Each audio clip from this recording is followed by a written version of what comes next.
खुलुमबाय बुरलुंबुथुर रादाबाव दिनै रादाबखौ फरायदों आं सांग्रिला नार्जारिया दिनै गाहाय रादाबाव दङ एनटिपिसिनि CISF इउनिटआ चिफ मिनिस्टार रिलिफ फान्डआव अनसुंथाइ गथायदों क'क्राझाराव खुंगा 74थि उदांस्रि सानखौ खुंफुंनो थाखाय साखाफारा खालामदों आसाम सरकारा आनलक 3नि फारिखान्थिखौ फोसावबाय धुबुरीयाव गोबां बिबांनि आयेन बेरेखा जौ हमदों दानिया फैदो आबुं रादाबाव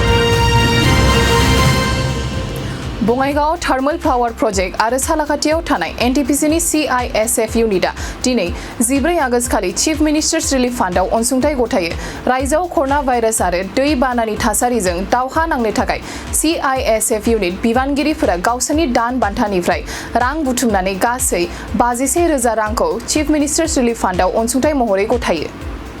CISF बिबानगिरिफोरा गावसोरनि दान बान्थानिफ्राय अनसुंथाइ बुथुमनाय गासै 51,000 रांनि चेकखौ CISFनि कमान्डेन्ट हेमन्त कुमार ब्रह्मआ क'क्राझार जिल्ला बेंगिरि भास्कर पुकाननो गथायनानै होयो CISF इउनिट एनटिपिसि सालाकाटिৰ পৰা আজি চিফ মিনিষ্টাৰ্ছ ৰিলিফ ফাণ্ডলৈ 51,000 টকা চেক ডেপুটি কমিশ্যনাৰ কক্ৰাঝাৰত দিয়া হয় যোৱা বছৰেও আমাৰ ইউনিটৰ পৰা চিফ মিনিষ্টাৰ্ছ ৰিলিফ ফাণ্ডৰ সহায় দিয়া হৈছিল ইয়াৰ উপৰিও আমি লকডাউনৰ সময়ত দুখীয়া পৰিয়াললৈ লাগভাগ 400 পেকেট ড্ৰাই ৰেচন বিতৰণ কৰা হৈছিল এনেদৰে আগলৈ আমাৰ CISF সহায় সহযোগিতা প্ৰদান কৰি থাকিব क'क्राझाराव खुंगा 74थि उदांस्रि सानखौ गाहामै गाहाम खुंफुंलांनो थाखाय जिल्ला खुंथाया साखाफारा खालामनायखौ नुनो मोन्दों लोगोसे हादोर उदांस्रि सान खुंफुंनाय हाबाफारिनि समाव जेबो रोखोमनि दावराव दावसि सोमजिया बेनि थाखाय गोख्रों राहा लानायखौबो नुनो मोन्दों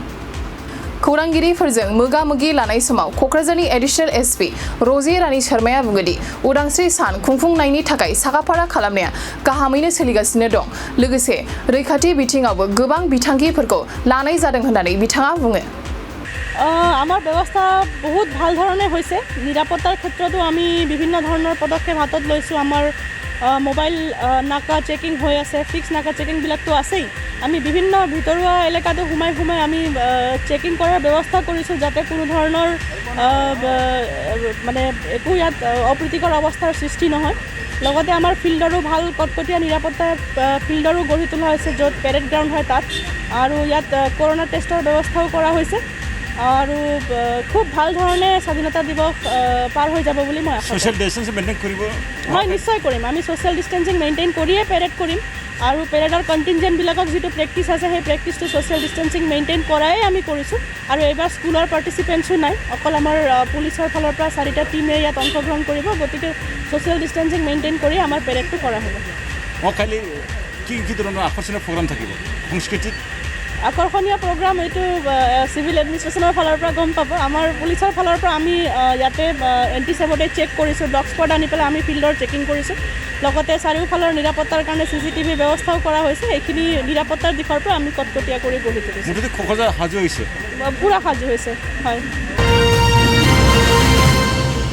आसाम स्टेट डिजास्टार मेनेजमेन्ट अथ'रिटिया थांनाय 13 आगस्त खालि थामथि खोन्दोनि आनलकनि फारिखान्थिखौ फोसावनानै होयो अदेबानि थामथि खोन्दोनि आनलक फारिखान्थिया 16 आगस्त खालि फुंनि 5 रिंगानिफ्राय गोहोमाव गोलैगोन आरो बे बिथोना 31 आगस्तनि 9:30 रिंगासोआव गोहोमाव थागोन लोगोसे बे थामथि खोन्दोनि आनलकनि गेजेरजों रायजोआव माखासे रेहाय होनाय जागोन थामथि खोन्दोनि आनलकआव समबारनिफ्राय शुक्रबारसिम जिल्लानि गेजेराव जायखिजाया सुबुं एबा गारि मटरफोरा हान्था मेला खालामनो हागोन जिल्लानि गेजेराव हान्था मेला खालामनायाव गारि मटरफोराव 50% दावबायारिफोरखौ लांनो हागोन सिटी बासफोरा COVID-19 नेमखान्थिजों लोगोसे ससियेल डिस्टेन्सिंखौ लाखिनानै 50% दावबायारिफोरजों हान्थिनो हागोन जायखिजाया पाब्लिक ट्रेन्सपर्टफोरा COVID-19 नेमखान्थिजों लोगोसे ससियेल डिस्टेन्सिंखौ लाखिनानै 50% दावबायारिफोरजों हान्थिनो हागोन मोनाबिलिनि 9:30 रिंगानिफ्राय फुंनि 5 रिंगासिम जायखिजाया सुबुङा न'निफ्राय बायजोआव ओंखारनायखौ होबथानाय जादों सुबुंफोर थुबुर जानाय जायगायाव जुमुदै गारनाय थांखु जानाय आरो जौ बायदि मुवा बेसादखौ होबथानाय जादों समाजारि राजखान्थियारि गेलेमुआरि धोरोमारि हाबाफारि आरो गुबुन सुबुं गौमाफोराव 50निबो बांसिन सुबुंफोर थुबुरमा जानायखौ होबथानाय जादों सिनेमा हल स्विमिं पुल पार्क थिएटर अडिटोरियम एसेम्बलि हल बायदि सुबुं थुबुरमा जाग्रा जायगाफोरा बन्द जानानै थागोन सुबुं थुबुर जानाय जायगा मावख' आरो पाब्लिक ट्रेन्सपर्टफोराव मास्क गाननाया गोनांथार आयेन सिफायग्राफोरा 1000 रांनि फाइन होनांगोन होननानै थामथि खोन्दोनि आनलक फारिखान्थियाव रोखायै फोरमायदों धुब्री पुलिसा थांनाय 13 आगस्त खालि नायबिजिरनाय हाबाफारि लानायनि गेजेरजों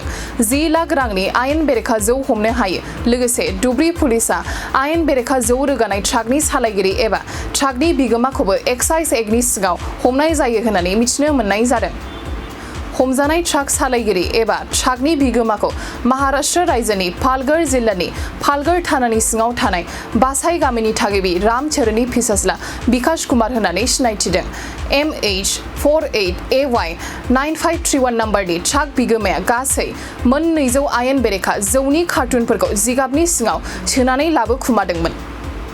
आयेन बेरेखा जौ लाबोनाय ट्राकआ क'क्राझार जिल्लानि सिङाव थानाय फकेराग्रामनिफ्राय फैफिनदोंमोन होननानै पुलिस बिबानगिरिया फोरमायो हमनो हानाय ट्राक सालायगिरिजों लोगोसे आयेन बेरेखा जौफोरखौ आयेन बायदियै नायबिजिरनो थाखाय गौरीपुर पुलिस थानानि आवथायाव गथायनानै होयो दिनैनि रादाबखौ फोजोबनायनि सिगां बुरलुंबुथुर रादाबनि गासै अनसायगिरिफोरनिसिम फिन खेबसेबाव खुलुमनायखौ बावहरबाय गोजोन्थों